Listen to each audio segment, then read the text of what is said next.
Hi, I'm Dr. Jessica Shellock. I'm an orthopedic spine surgeon with the Texas Back Institute. So what got me into wanting to do medicine? I always was drawn to medicine. Originally, I thought about veterinary medicine, but then decided that I wanted to have an impact on patients' lives and do something that would bring benefit and hopefully improvement to patients' everyday lives. And that's what eventually led me into medicine, and then more specifically down the road into spine surgery.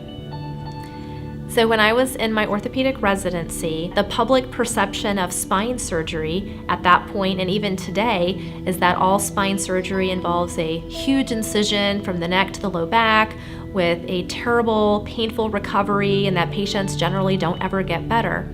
But that's not the case, and that's not what I saw going through training.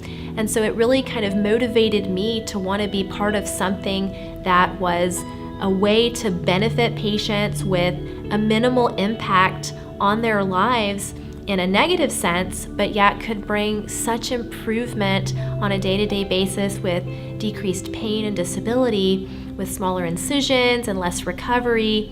And I wanted to just be part of something that would change the perception of what spine surgery really is.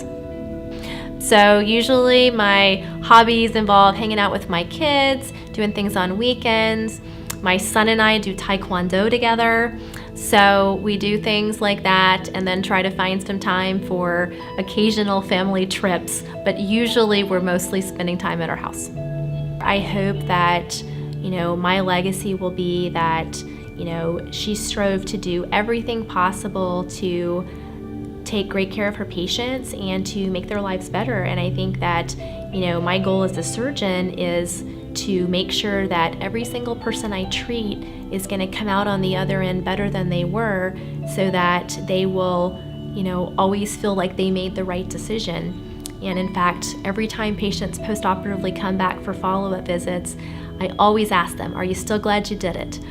Would you have done it again? Because I want to have that information to be able to then go to the next patient who's coming in with a similar condition and be able to learn from all of my patients I've operated on, is this the right thing? Am I doing right by my patients? Because that's really what I went into this for, to make sure that I was doing that. So when I treat patients, I know this is something that other people say, but I really feel like I look at it as, what if this was my best friend, my husband, my sister, my parents, sitting there in the exam room with this pathology and this complaint of pain?